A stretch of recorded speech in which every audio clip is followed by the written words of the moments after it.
chances.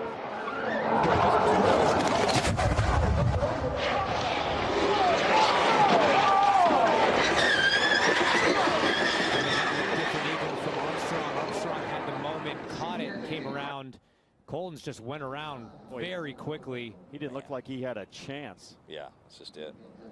By the time he knew it was loose, he was already sideways, and not much you can do. These Indy cars are designed to have a lot of grip and a lot of downforce when they are pointing forwards, but as soon as you get any yaw, any slip in that car, the downforce peels off, the grip disappears almost exponentially with every degree of rotation past a certain point, and at that point the driver's just along for the ride. And as he scrapes down the track, we're reminded again of the safety improvements of this design, in particular to the aero screen.